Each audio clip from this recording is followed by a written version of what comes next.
Welcome to The Perfect Exposure, where every episode we bring to you home industry experts where we discuss related topics. I'm your host, Mary Coons of Mary Light Photography, and I'm here today with Matthew Stonesifer from Ace Home Inspections. Thank you for joining us on our show, The Perfect Exposure. This is actually episode 5, which is crazy to me because yesterday was episode 4 and tomorrow we're doing episode 6. So we're kind of like trying to cram them all in. Yeah. And it's a busy holiday season. Yeah, right. Yeah, a week before Christmas. Yeah, when everybody's full of spare time. Yeah. But I appreciate you coming in. It's better than Christmas shopping. Yeah. Oh my gosh. We actually started it like in July. Oh, yeah. We just do a couple presents every week, tuck them away. So then in November, we pull them all out and we're like, that's what my wife does. I do the panic shopping, and my truck is currently full of bags that'll live in there until Christmas Eve. That is so funny. Yeah, I guess everybody has their own way of getting it done, as long as you get it done, right? Yeah. Yeah. So I guess we'll just start from the fun fact that we've never actually worked together, but we met at, was it the Chocolate Fest or some? Yeah, it was up at Jamie's office, up at Oxford Property Group. And we were chatting, and I said, my family's from New Hampshire, or you said that. I think you mentioned you vacationed in New Hampshire. Yeah, I was like, oh, it's called Pine Groves, but it used to be called Brownies. Yeah. And you're like, well, Brownie. Yeah.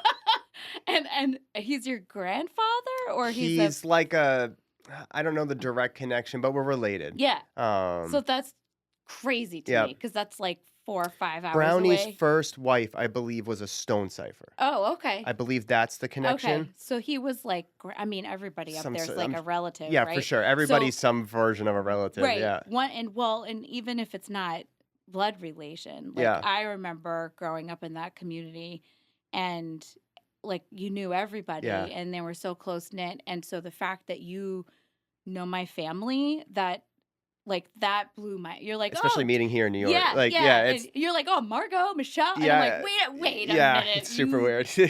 But that was cool. I felt like it was serendipitous. It was like, okay, cool. So I have to know this guy now. And here you are on our show. So tell me a bit about your business. Okay. So, I mean, we're a little bit different than other home inspection companies in the area. Okay. We are the biggest. So we've got a full staff. We're what we call a multi-inspection firm. So a lot of people think home inspectors are just somebody does it at nights and weekends. It's a side hustle, which it is for some people. Right. But we see it as a business. So we operate as a business. We have, I have a staff that answers the phones. I got a full marketing team. And then I have a full inspection staff. So we have multiple inspectors and septic inspectors on staff. That's awesome. In addition to our leadership team. So how did you get into this specific business? So when I got out of the Army, I was a contractor. Okay. Found out that is just as backbreaking as the Army is. Laying tile is not super relaxing or easy. So I got burnt out on that, got my home inspection license, and started out on my own. And it's not easy. It's not easy to, especially if you don't know how to market. I had no clue what marketing was back then. Right. And I had a chance encounter with the previous owner of Ace Home Inspections at a realty event. Okay. And months later, I reached out to that agent, was like, can you put me in touch? I can't figure this out. I'm just not getting any traction. I don't know what to do. And she put us in touch. And after a long meeting at Circle Diner down in Latham, nice. He offered both myself and Sarah a job. So we got hired about 5.5 years ago or so now. Okay. Wow, time's flying. For sure. Wow. I just had to do my license again. So I'm at like 6.5 years, I think, on my license now. Oh, my gosh. So when we got hired, I was a commissioned home inspector. She was hired to answer the phones. We just kind of worked our way up and became management as the company grew. And then last January, we took it over. We purchased it outright, and me and my wife, Sarah, took it over, and now it's our show. Yeah, that's great. Well, congratulations. Yeah. And that's a huge leap. I mean, in a short period of time. For sure. You're like, we're just going to get our feet wet. And then, you blink and you're running the show. Yep. That's amazing. So you're primarily serving Capital Region and surrounding areas? Yeah, pretty much. I mean, we go pretty much anywhere an agent in the Capital Region would also go. So Okay. we go down to Hunter in that area. We go north to Lake George. We go pretty far west as well.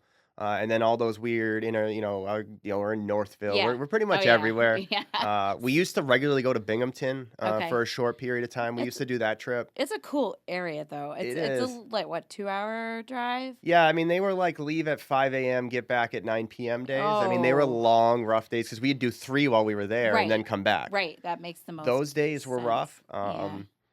We didn't really, it was a idea we had that didn't really pan Pan out out. years ago.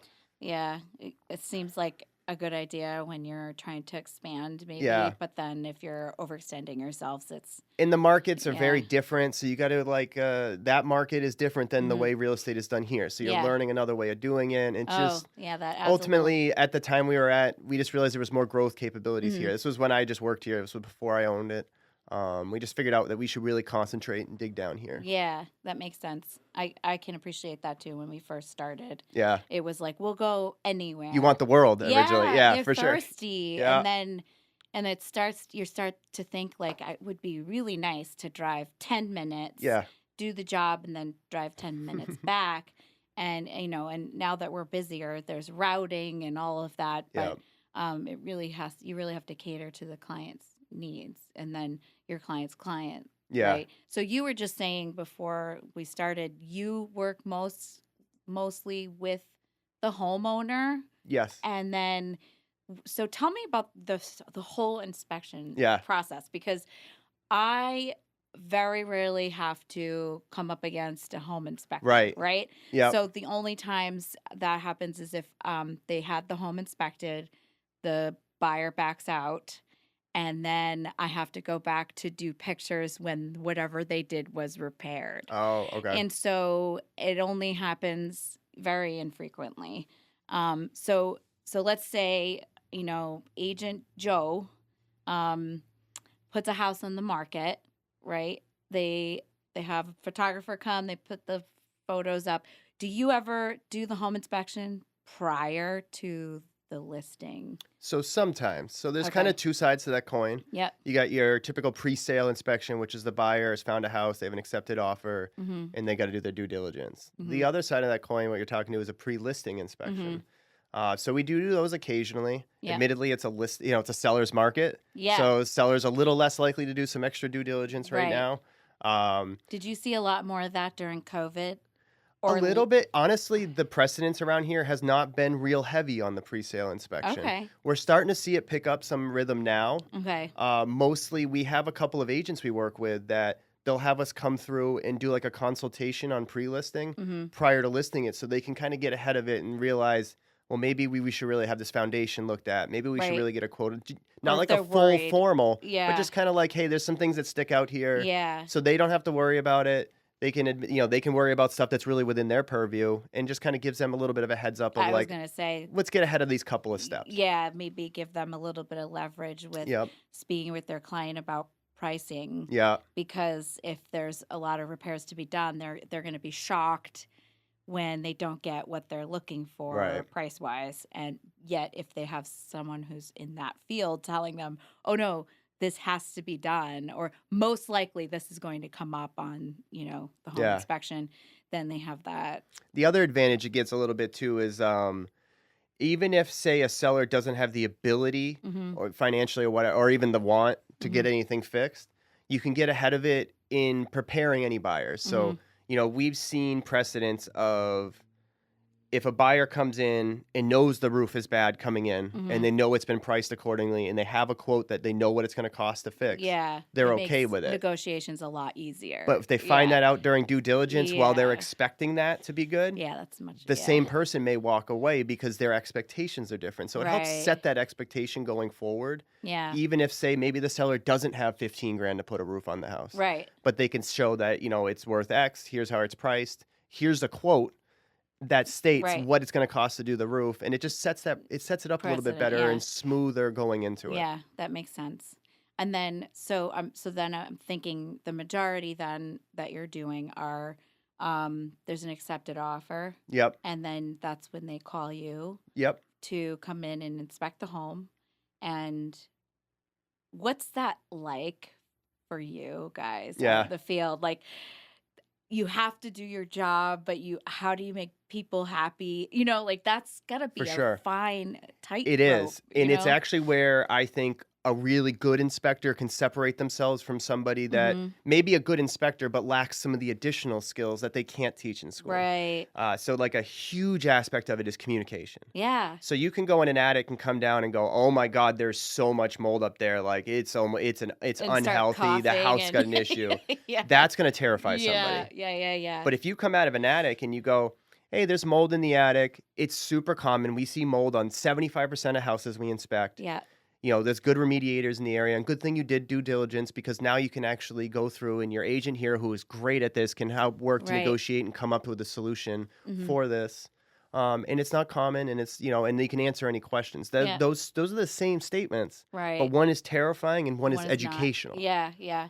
It's like a bedside manner in a 100%. way. You're having to present them with fact, Yep. but you don't want them to, You want a doctor to explain to you that you're Yeah. sick and it's curable, not be Yeah. like, "You're gonna die." Yeah. It's the Yeah. same exact Yeah. situation. And in a lot of the situations, a lot of things are negotiable or there's Everything can ways be around fixed. it. Yeah. There's an answer for everything. Yeah. That's great.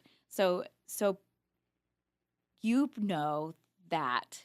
But then I'm sure clients get nervous when Yep. their prospective homes are going to be, inspected, or if the sellers are, standing around Yeah. waiting for the green light, Yeah. right? What is how many people do you have out in the field doing So this for home work? inspections, I have 3 full-time home inspectors, and then I have 2 septic inspectors as well. One that swings between that and installing in our other company. Okay. So, what's your message to them? Like, how do you convey that to other people? Because like you've got this experience and you have the good, quote, bedside Yeah. manner. How do you explain that to them? So one of the things when we hire is that's an aspect we look for is Yeah. communication skills.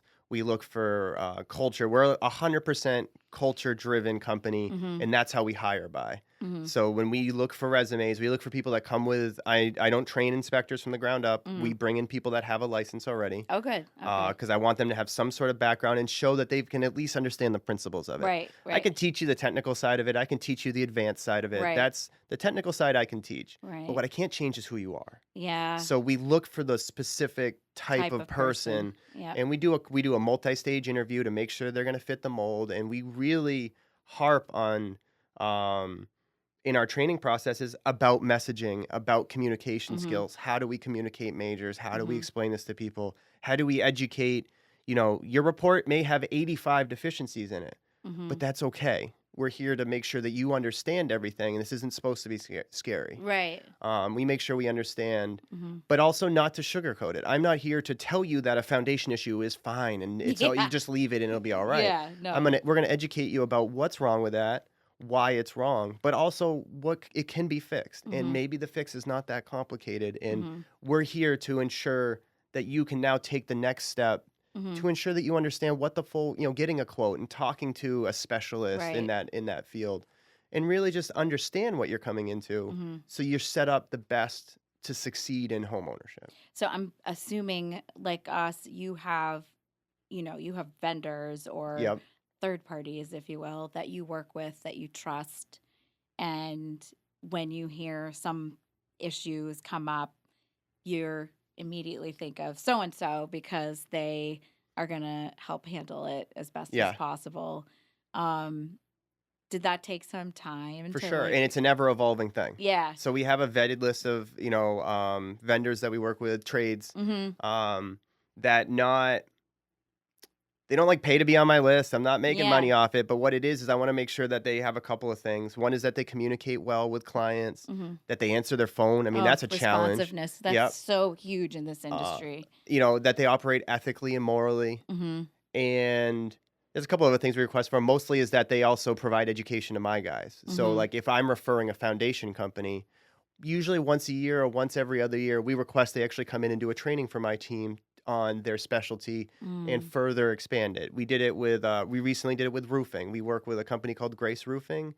Gwen at Grace is amazing, and she actually had our staff come in and all of my inspectors, and once a year we do a refresher course with her, and she kind of just gives us some more information about what is she seeing in the field, what is taught versus what is reality in our market. I love that idea. Yeah, for sure. I might have to borrow that. It'll be It's amazing. A whole other. It's literally when we talk to a new contractor, it's one of the things on the list is we want you to get referrals from us. We don't ask for anything besides these couple of things. Don't throw my industry under the bus. Right. If you think I did something wrong, by all means, call me and let me get ahead of it because I want the opportunity to make it right. Right. And we would like for you to provide some degree of education to my guys so that we can make sure that we are providing the absolute best service we can. Yeah, that's awesome. I really like that idea. Yeah. That's cool because you're utilizing their expertise, and it also helps to build a relationship. When they see them on site, or if they have to read a report and help you decipher what. And if my guys see something that they've never seen before, they can always reach out to me, but they can also reach out to this person they met at one of these training events. Right, especially if it's really specific to 100%. their trade. I love that idea. I definitely think that's something I might have to steal I've done from you. 2,000 plus home inspections, but I still will occasionally, you'll get up on a roof and you're looking at a shingle and you're like, what is this shingle doing? Yeah. And I'll just, I can shoot a text over to them and be like, here's what I'm feeling. Am I off base? And they'll be like, no, you're absolutely right. Or, well, kind of, but here's really what's going on. Yeah. And then we do an education based off of it. So everybody in the company now knows what we saw. And, we're just better and we move forward. And now we know a little bit more, a little extra tool in the toolbox. I love that. So tell me a little bit about, so you said excavation or installs? Yeah. Like septic? Yeah. And does that mean you also do septic inspections? So yes, but those two entities are separate. Okay. Yeah. So in ACE, not just home inspections, but we do, commercial inspections, pools, level 2 chimney, septic, sewer. We do all of that in ACE. We're the one-stop shop here. You really are, because I've had a couple people say, do you know anybody who does pool inspections? And I've reached out to a few inspectors and they're like, we don't. Yeah. So now I know. You do. Yeah. That's great. And the other thing that I'm very proud of since we took over is we've really expanded our furthering education in those what we call ancillary services. So my septic inspectors are not a home inspector that thinks they know septics because they took a 6-hour course. My septic inspector is a full-time position. And they go to the trade training from the trade organization for the septic industry, not my industry. Okay. So my guy is nationally certified. Both of my guys are nationally certified through the septic industry on septic systems. That's awesome. So they're trained to their standards, not to the home inspection standards. Right, because it's a different It's completely entity. different. Yeah. And then we also, like you said, we also own a company called MG Septic that does repairs, replacements, and new installations of primarily septics, but generally excavation. Okay. So they also get to see what does this system look like before it's been backfilled. Right. What is the hazard? We know a metal tank is a hazard, but why is it a hazard? Yeah. And I can show, here's one we pulled out of the ground and I folded up into the size of a briefcase with an excavator because they're that dangerous. Wow. So they get to see the nitty gritty of not just when they call something out, but then if our other company ends up doing a repair or replacement, we actually show them here's what you called out, here's what it looks like when it's dug out of the ground, and here's what the proper replacement is. Wow. So they get to see, not just sell the bread, but understand how the bread is made, Yeah, that's awesome. Do we have a lot of septic in this area? Yeah, I mean, it's probably 80% septic. I mean, even some like Rotterdam, inner city Rotterdam, most of that's still on septic systems. Wow. So even inner city areas, Troy, you don't have to go far outside of the main Troy to start encountering septic systems. We have sewer in Clifton Park, where I am, but my home in Massachusetts was raised mound septic. And that's what you're starting to see a lot of that happen here, really? too. Yep. So what is the purpose? Is that the water So level? there's two things that determine that. Soil composition, so clay versus sand or loamy soils. So if it doesn't absorb, we got to bring in soil that does absorb. The other thing is water table. So we have to be the bottom of a leach field has to be 2 feet above a high water table. Okay. So the other thing we've seen is area, so you got to be above it. So it was conservation land, that's right a behind whole us, another mess. with an easement and everything. So I'm sure it was Massachusetts is also so a very, very strict area on septic. is it It's really? it's even more so of an animal there than it is Then in here. New York, oh, Yep. wow, you would think New York was New York, when it comes to building You- science and building trades, is actually surprisingly loose on Really? licensing. Like contractors aren't like. I have a septic company. There's no licensing involved in that. Wow. I could just Yeah, go I buy an did- excavator and say I put septics in. Yeah, and when I moved here, I called the town. I was like, "Do I need a permit yeah. for what?" Is it structural? Are you going up or are you Yeah, going out? And yeah, that's pretty much they were- it. I Yeah. was like, as a photographer, they're like, "No." Yeah. I'm like, "Oh, I needed so many things in Mhm. Massachusetts, and not just from the state, but also from the town Yeah. and the county. It's crazy."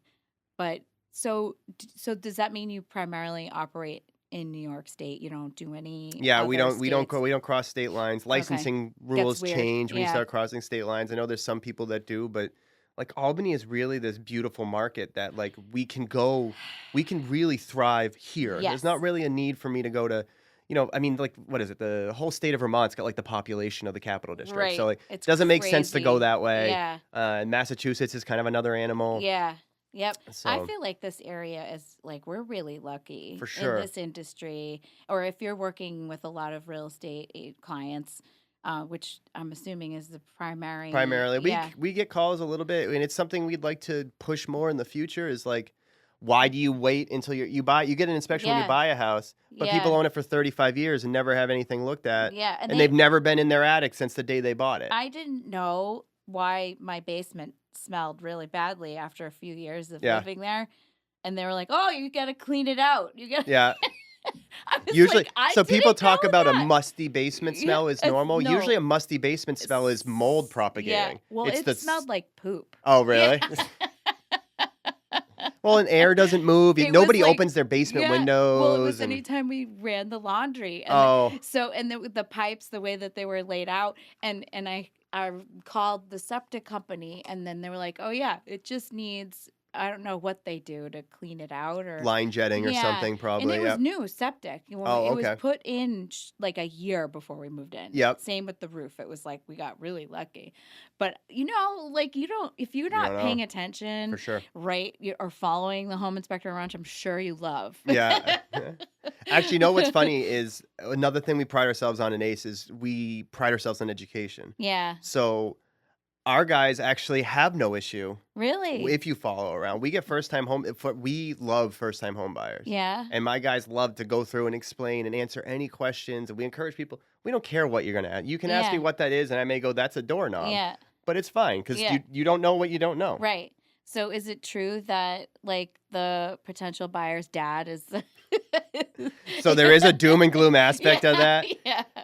But I actually learned pretty early on that I actually like it when they're there. Yeah. Because if that dad accepts that you know what you're talking about, Yeah. so you better know what you're talking about because they're Right. going to be protective. Right. But once they accept that and see that, like, you really do know what you're talking They're like, about, you get the okay. dad's approval. Yeah. You're Then you're good. Yeah. So That's- usually like 20, 30 minutes in, once they accept it, Yeah. you can kind of see they drift away and you go, all Yeah. right, That's dad really- accepted. I know what I'm talking That's about. like an art though, Yeah. because like you said, you can have all of the knowledge in the world Yeah. when it comes to the home and what needs to be done. But being able to convey that in a friendly manner Yeah. without feeling like someone's stepping on your toes and like being really empathetic to the situation. If you put yourself in their shoes, then you can just educate. And Yes. it's not coming from a place of like, insecurity. That's something we actually talk or- about a lot yeah. in ACE is leading with empathy. Yeah. That you have to have empathy for everybody I'm involved. just gonna steal your business Yeah. model. We're actually working on, so we're even working on further establishing like company core values and mission. We're working all that. We're putting in traction right now. So Yeah. we're putting all the systems in place now to really define that and really Yeah. figure out what makes us us Yeah. and how can we really just double down on that and Yeah. really just thrive in being what makes us great. And being able to have your employees connect with For all sure. of that is huge. 100%. Then your core values and your vision and your mission is just gonna go straight. And we have through. such an amazing team right now. Aw, Like from I love that. from Armeel and Mickey that answer the phones Mhm. to Emily, who's our marketing director. Mhm. I mean, we have these in all of my inspection staff. They're so amazing and they take Mhm. so much pride in doing what they do. And the advantage they get is they get to just be a home inspector. Right. My home inspector is not a marketer, is not answering the Yeah. phones, Yeah. not dealing with complaints. They're not dealing with any of that stuff. Yep. Their job is to be the absolute best home inspector they can be, and they love it. Yeah, I think that's really smart. I think we've just started doing similar things, Yeah. like breaking down jobs. Like, you know, when you first start, You're everything. Yes. Yeah. You wear all the hats. You can't Yeah. do that long term and gain clients. For sure. You know, and if you're looking at your cumulative growth and you're like, sure, I could answer the phone for my 12 active clients. Yeah. Right. But now we're at 400. Yeah. Do you think I want them all to have my cell phone number? I mean, yeah, in emergency. For sure. But and it's not that you don't want to, it's that you physically no longer can. It's so hard. Yeah. It's so hard to divide that because it is you are so prideful of your business and you want to take care of your business, but you also have to take care of yourself and your family. For sure. And, you know, especially if that's what you want to do. I mean, there's no shame in the photographer or inspector that's okay with doing 5 a week, and that's what they want to maintain, and they want to be a solo man shop. Perfect. Yeah. Absolutely. Yep. But like if you really want to grow and develop and see what you can do, at some point you got to realize you can't do it all. Yeah. Yeah. That's a tough point to come to, I think. I actually have the advantage of the fact that like somebody else kind of went through those steps in our company. I mean, we were a key element in growing it. Yes. But I don't have that common ego connection that I think a lot of people do in that scenario. Right. You kind of jumped on. For sure. Yeah. So that's like the advantage. Yeah. My name's not on the door. Yeah. You know? Yeah. But yeah, that's interesting that you think, because I worked for someone else in a similar, actually the same exact industry for a while, helped grow his business. I'm not there anymore, obviously, but I admire what they do, and I felt very strongly and passionate about their business. Yeah. But I don't think I stayed up late, like, or woke up in the middle of the night and was like, you know. For sure. That's a good thing. Yeah. Now we get to do that. Yeah. We do without you get to have those panic moments of like, oh my God, did I forget something? Yeah, like, it's a lot sometimes. I think everyone who sat in here had that conversation with me. You start to learn. I think we're like 3 years in full time, almost 4. Okay. But you start to learn, I think, when the train keeps going, even when you have to go uphill for a while, you're like, we're eventually gonna, you know, it's eventually gonna get better. Those moments where it's either quiet or something doesn't go quite right, you realize that you're gonna keep going, regardless of this bump, for sure. Right? And I think that's something all entrepreneurs experience over time, and I like to commiserate and celebrate with the people, because it's like, does this happen to you too? Yes, it does. Yep, and we're all gonna be okay. Especially, I mean, we took over January of last year, and I'm sure you remember January of last year was not a real great time to be in real estate. Yeah, no, it was rough. Yeah. It was like interest rates had spiked the previous 3 months. There was a lot of turmoil in the market. Everybody was coming off that sugar high of the early side of COVID, where real estate was really thriving and interest rates were low. And we started to downturn. And like they were like, forget, I'm not doing this anymore. We it's had a team about the size we had now during that peak of COVID, even actually a little bit bigger. We had some extra staff, and we used to do stuff a little bit differently, so we had some extra part-timers. When we took over last January, so January of 2023, we were down to me, my wife, Emily, and Todd. Those are our 4 employees that still exist from that turnover. Wow. Everybody else that we've added to the fold has all been since then. As we've grown and developed and built it. I mean, it was me and Todd doing all the inspections when we took over last January. Oh my gosh. So it was rough. Me and Todd actually just went to lunch yesterday, and we were talking about, like, I was just like, I appreciate you so much, man. Like, you stuck through it, through this. Like, it was not, those first few months were not fun. It was a lot of me turning to my wife going, did I ruin our lives? Oh, because, like, you know, we bought a company, which means we took a loan out to buy a company. Yes. An established company, which is not a cheap thing. Yeah, that's a scary. Yeah. So when you hit the end of the first month and you're like, at this rate, we may be bankrupt by February, was terrifying. Yep. So, you know, we ultimately buckled down and just went, well, we don't have an exit plan. We just got to go. Yeah, you and keep figured it going. out. But Yeah, those first months were that's scary, scary. and you Yeah, start to really realize like all the things you thought maybe you yeah. did know that you had no clue about. I feel like that must have been around the time that when you and I met It because was. yeah, because I Yep. feel like we were both like, Yep. It was what are like, we gonna how'd you do do? this week? I Yeah, did good. And then the next nothing. week, Yes, there's a couple of times you messaged me. You're like, "Are you slow? and Because you were I'm like, dead." And I'm yes. like, "Yeah, I don't know. The phone hasn't rung in 2 I don't days." know why. Yeah, I was like, I just talked to him about this. I wonder if he's okay. yeah, And it was a weird this January was slamming though. yeah. It If we was could have another January and February like we I did would this year, yes. I'll be happy. I'm counting on it, to be December's looking honest good, with so you. maybe January and February will be good too.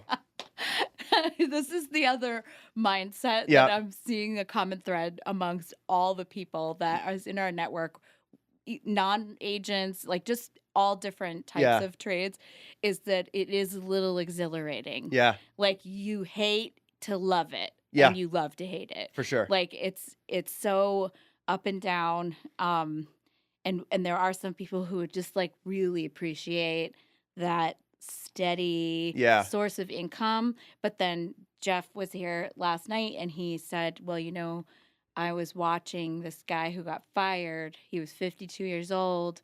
He was counting on that job for the rest of his life. And it's gone. yeah, And I was like, oh, so it's really no different for sure. than Right. what we're doing. It feels stable, but everything can Yeah. change. Exactly. Yep, And we're doing what we love. for sure. And what we're skilled and And I passionate loved about. home inspections. I still do them occasionally. Mhm. And I love home inspections. But Mhm. running this company and developing and building this culture in the Mm. company, I don't think I've ever been Yeah. happier doing. I mean, it reminds me back to the days that I loved being in the military. It's Yeah. very much a similar thing, and I love it. And like, it's like every part of my soul wants it's like.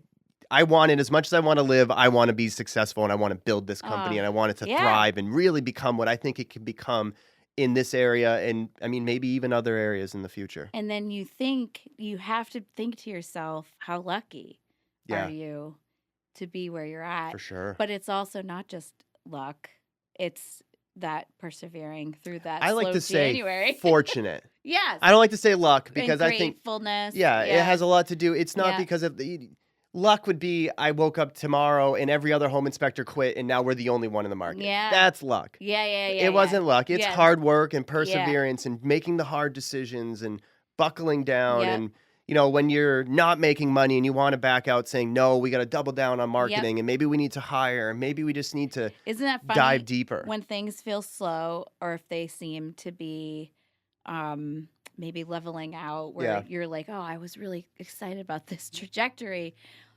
It's funny to me that hiring actually, even though it seems like, well, that's more payroll, sure.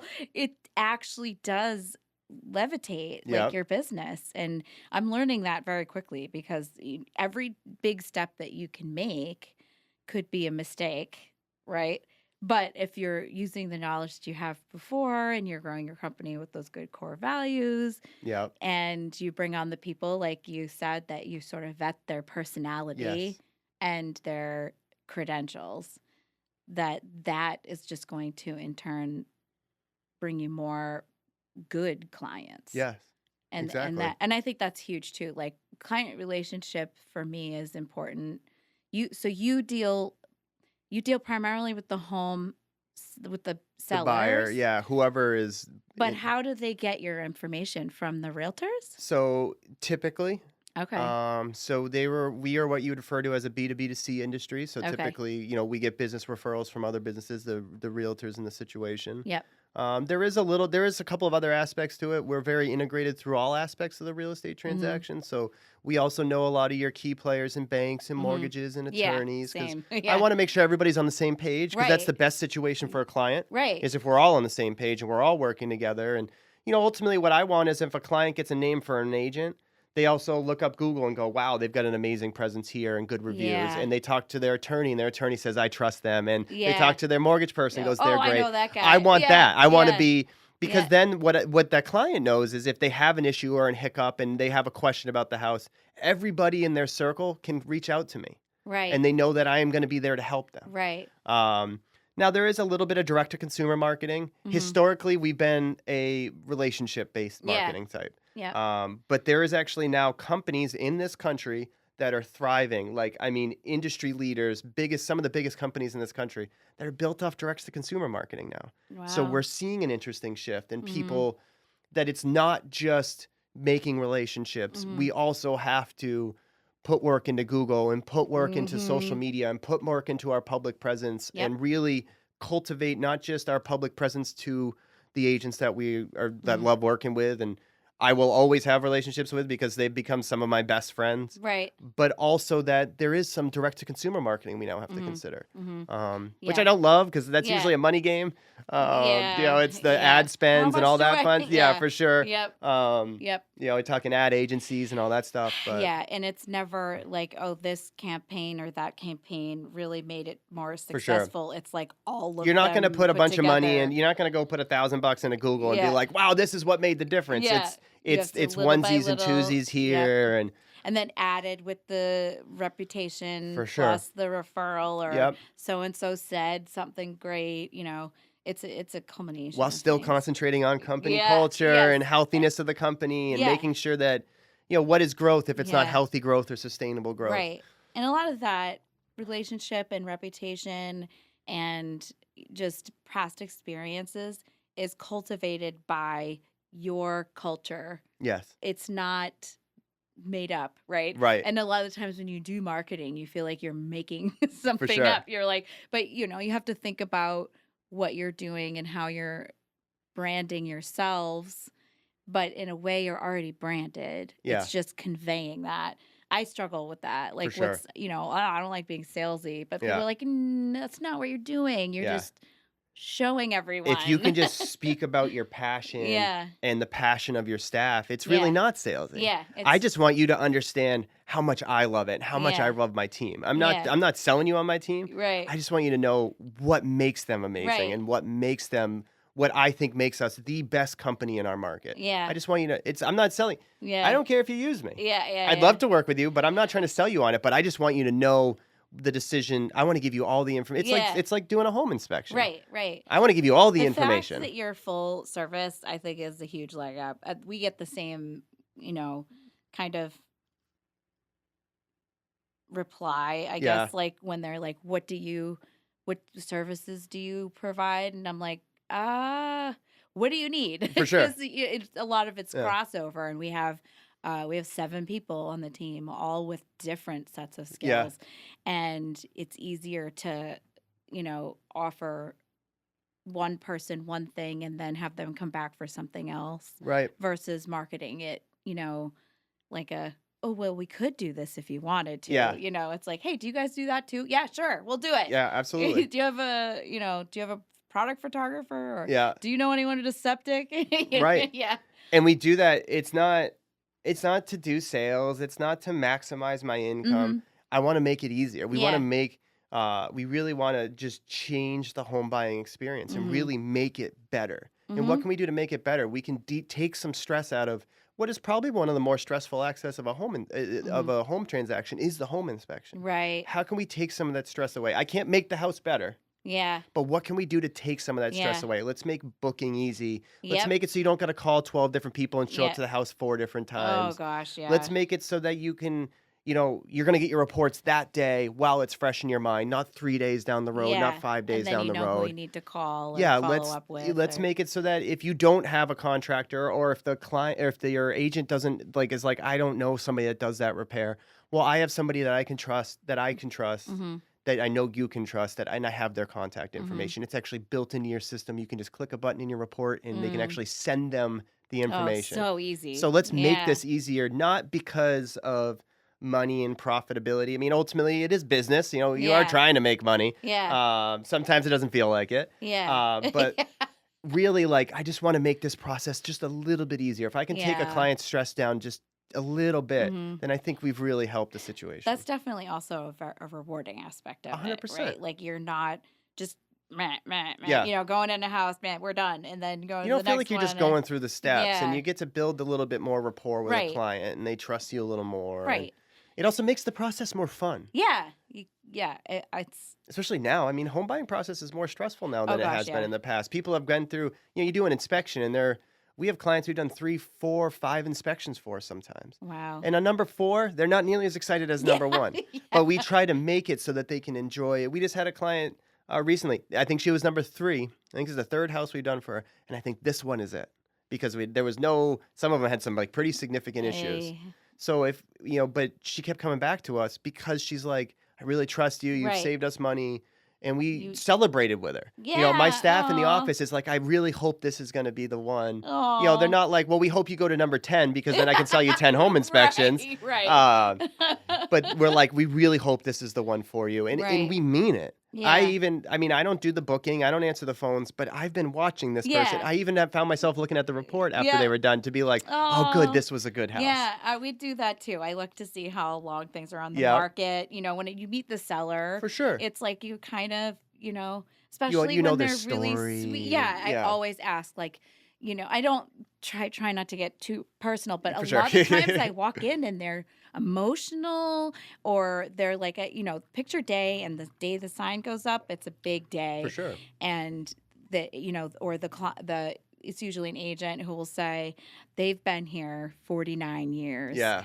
And then you think about that, and it starts to resonate with you that this is a whole life Yeah. that I'm photographing. And, I'm not there for births and deaths and all of that, marriages and whatever, but it was all happening under this roof. And, maybe I wouldn't have put the chair in that spot for the picture, but I'm not moving it Right. now. Because that could have been grandpa's chair or something. You don't know. Yeah. And you do get personally attached even in a short period of time. It's some of them I still think about. Yeah. Like the situations that they're in. It's not always glamorous. It's not always like, I'm selling because I'm buying a giant, amazing custom home. Right. It's like, can be sad. Yeah. And if you lead with empathy, like you said, it can carry you through that whole job and taking care of every little piece instead of like rushing to the Yeah. next. That's actually, so the lead with empathy thing, it actually came from looking at it from that perspective was a couple years ago, I went to a conference and there was a company owner there. Her name's Harmony. She owns this amazing home inspection company in Texas. Mm-hmm. And she talked about looking at the home inspection process as that like you really have like 4 or 5 clients. Mm-hmm. So that client that's buying the house is your primary client. That's where your onus is to. That's where you're trying to really do right by. But there is other people involved that you really got to consider in the process. Right. You got to consider the buyer's agent and that all the work they've put in, the listing agent and the work they've put in, the homeowner. I mean, we have responsibilities to the homeowner. Well, it may be that we leave the house in the same condition we showed up to, that we don't get their house full of dirty, we put shoe covers on. Booties, yep. Yeah. Those are still responsibilities, and add to it. So if we have responsibilities to that person, there's slightly like almost a client there. So if you look at it from that perspective and have that empathy for everybody involved, for the seller, the buyer, you find the house needs a roof that nobody needed it, no one needed to knew it needed to do, whatever that word. Yeah, wow. You got to look at that as like, I now have to consider, maybe that buyer now is like, oh, I was in love with this house and now I'm a little on my heels. And that buyer's agent's like, oh, I thought I found them the perfect house, but maybe it's not quite perfect. You also have a seller now that has to understand that like, there is a big ticket item that's wrong with their house that they may not have even known about. Right. So there is There's a lot of things going to on it. there. And if you look at that from an empathetic perspective, you can really consider everybody that's involved when you're communicating and educating and trying to facilitate everything you can. Yeah, that's a lot. It is. I feel like that's a lot. Yeah. It's a lot more than just saying bad roof with a check mark. Yeah. Yep. That's a lot that I think, I'm sure many realtors understand that aspect of it, having gone through inspections with their clients on the buy and sell side. But I think it's nice to hear about it from your perspective. Yeah. It's not like I'll run into it much professionally. Yeah. But, when someone's selling a home, or if we ever sell a home, or buy a home, that's, But you something to may run into consider. it. I mean, sometimes Yeah. people are selling their houses because they can't afford it anymore. Yeah. Or they love it, but maybe they can't maintain. I mean, we do a lot of stuff Yeah. where you find out it's somebody, couples have just aged out, or maybe Yeah. half of a couple is now gone, Yeah. and they just can't maintain it anymore. Yeah. You know, and that's similar situation where they don't want to sell the house. They may just have to sell the house. Those are the ones where I walk in and they're crying. Yeah, and that's hard. Really hard. You know, I'll cry with them too. Yeah. Like it's, you know, it's hard. Then you, well, at least I feel not obligated, but it feels important for me to hear the whole story, even if I'm still taking pictures. It's like, come with me, tell me about what happened. Or Johnny bumped his head over here. What happened when you know what happened that day? We you know, we have so I've got a Jeremy. He's a septic inspector and an equipment operator for me, and I'm gonna brag about him a little bit here. He, you know, being somebody that follows in line with our culture and such a good cultural fit. He showed up to a house to do a septic repair. I forget what the story was. I think it was that their spouse had passed away and it was like their birthday or the anniversary or something. They were very sad. And he was like, I got to go to the store. I got to go get some parts. I'll be back. Goes to the store, comes back. Brought her, maybe it was maybe it was their birthday, but there was something sad about it. Brought them flowers. Didn't need to go get parts at all. Brought them flowers just because they were having such a hard day. Oh, that's so sweet. And like he didn't let us know. I found out because they actually reached out and told us. Oh. And I was like, it just goes to show about hiring based off of culture and people that fit your mold. And if that's who you want, I mean, maybe that's not the company you want to be. Yeah. But that's the company I want to be. And that he emulated that so perfectly. He and it just showed for recognition. Wasn't. It was just he was actually like really embarrassed when we pointed it out to him. That's so sweet. And you know how he found out that we knew was we posted it on social media because I wanted to brag about this because like this guy is amazing for doing this. Yeah. And his mom saw it and then showed him the post on social media. And he's like, oh my gosh. Yeah. Oh, but that's really sweet. Yeah. I love stories like that. Me too. Little things like listening or flowers or any type of thoughtfulness in a hard time is something people don't forget. That could be what really makes it so that you make it through a really hard period. It might just be that little thing. There are some times in my life where I'm like, that neighbor that I don't even know their name, they were there for me that day, you know? And it's the little stuff that matters. I mean, we even just had a little thing, a little comment that was made to us at a recent event that like, to this day, I'm still like reeling off it a little bit. It was just such a nice thing that was told to us by somebody else in our industry that was just like, wow, that's it. And it just, I'm still reflecting on it and it's still. It's the fuel. Yeah, it's like 100%. Or like a turbo boost or something. Yeah. Because like you know, you sometimes feel like, you know, or at least I do, am I doing it right? Yes. You know you are in here. But in here, you need that reassurance every once in a while. And you're not asking. You're like, am I doing it? You know, like your kids, I'm doing a good job, right, Mom? Yeah, right. Yeah, you're not looking for some. Yeah. You're not just looking for somebody to give you some positive encouragement. But every once in a while to hear something 100%. Like that makes a big difference in your day to day. You know, I'm sure you have the same days I do where it's late at night, it's been a long day, maybe it went rough, you're sitting in the car, you're just like, what am I doing? Do I not know what I'm doing? Like what? The doubts. Yeah, and they sit there. And I think, but I think having those doubts is part of what makes it so you can build and we want to be better. You got to have doubt to want to be better. Yeah. And I think you should always want to be better. I think the gumption and like the part of being an entrepreneur and also being a creative and like your job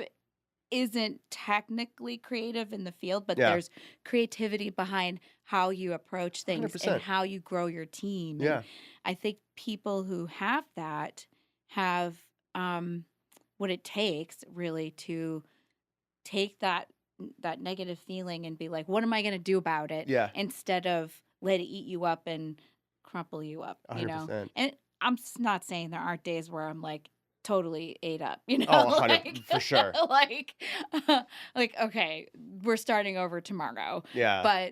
But that, you know. We're gonna throw the whole thing away. We're gonna start anew. What we're doing's not working. We need to change everything. Yeah, we all have those days. Yep. But then you wake up and you're like, okay, it was just a bad day, not a bad career. But you know what? We had a recent kind of thing where I'm even going through it right now and rethinking our whole 5-year plan. Because sometimes you have those moments and you start to think and you're like, maybe not that I don't know what I'm doing, but maybe I'm looking at this a little wrong. Let's go back to the drawing table and let's relook at it. Or maybe everything. Learn something. For sure. That changes the trajectory. And sometimes all it takes is just a thought. Like, oh my Or gosh. somebody plants, this was off a conference recently. somebody stated something, and I started really thinking about it, and I was like, maybe I'm looking at this wrong. Maybe I'm not seeing the full, what we could really build here. And take that 30-foot perspective for a sure. second, and then you can kind of piece it together better than when it's right in your face. Yeah, I get that for sure. I don't know if my staff always loves it when I'm like, we've got big ideas. Yeah. But we have great buy-in. So they do understand what we're trying to do, and that we really, in my opinion, and I think everybody that is in our company has the same opinion, is that what we're trying to do is make the process better and elevate the entire industry and make it so it's not the part-time gig for a guy that doesn't want to swing a hammer anymore. When I first became a home inspector, one of my supply houses, as a contractor, went, "Oh, you're going to the washed-up contractor retirement home." He said, because that's what it was. It was when you didn't want to swing a hammer anymore, you became a home inspector. It was what contractor. But you were like, no. I mean, at the time, I was like, I don't know, am I? I didn't know what it could be. I didn't know what the potential was until you start getting out and really understanding and going and speaking with people at a national level and getting outside of your comfort zone and realizing, like, wow, this can really be something amazing. I got to say, I love your passion for this. Yeah. I mean, in general, I mean, it's refreshing, you know. And we meet a lot of people in this area in our worlds. And it's odd that I met someone who knows my whole family. Yeah, it is. I still tell people about it. I'm like, it's just so crazy that we just casually were chatting. And you're like, oh, I grew up with these. It's not even like I would have even recognized your name or anything, you know? I think there's like a 10-year difference between us. Sure. And I was like, I could have been at the beach with him at some probably point. When I was tiny, and like, oh, there's a cute baby. Yeah, you know? right. Like, for sure. It was so bizarre to me. But I'm really glad that we met. Me too. And I'm glad that we got you on the show. Yeah, absolutely. And I definitely would like to follow up. And 100%. like, we'll see how busy we are. Yeah, right. But I'll have you on the calendar from this point, and then I'll be looking back to see, like, how's Matt doing? What's going on over at Ace? And we can follow up and see. We got some big changes coming down right now. So internally, not really like changing like systems. And we talked about the Corvette and implementing all that stuff and really developing our future plans. So I'm totally down for hearing some of that. Yeah, I'm excited. Sarah could tell you, my wife could tell you that, like, you gotta bring her on next time. I am so excited. You should bring her with you. Oh, for sure. I mean, ultimately, I have the ideas. She's the one that makes it all run. She's gonna come. She is my operations manager. She is really the implementer in the company. I'm just kind of like I have the ideas. Yeah. I come up with the yes man. She's the one. She's my right hand. She's the one that really makes it happen. Where I go, I want to do this. That's so Can we do this? sweet. And she's like, let's figure this out. Let's knuckle down. And I love that. Actually that's why this year a big step for us was we got our phones into people that work for our company. I don't have a call center or anything, but we hired people and their whole job is to book for us. Oh my gosh. Because Sarah was doing all the booking. So when I needed that right hand, it wasn't always there. Now we can really buckle down and really. That's awesome. I'm excited what the next couple of years is going to bring. But speaking of booking, how did they get a hold of you? How does somebody get a hold of you? So there's a whole plethora. What's the best way? So the best way is always going to be our direct office line. Okay. It's 518-727-7091. You can call or text that at any time. It's manned from like 7 in the morning to 9 o'clock at night. Okay. But you can text it at any time. It comes to, if you text it, it goes to a plethora, our whole staff, including myself. Same. So we could see and make sure. Yeah. Also, if you don't want to talk to anybody, if you go to our website, which is acehomeny.com, there's actually an online booking portal. You can schedule your inspections and all your requested services right through there without even having to, because not everybody has time to talk to people. Yeah, or you just like, so you can go right through there. Yeah. Or send me an email, send me a Facebook message, an Instagram message, a LinkedIn. I don't care.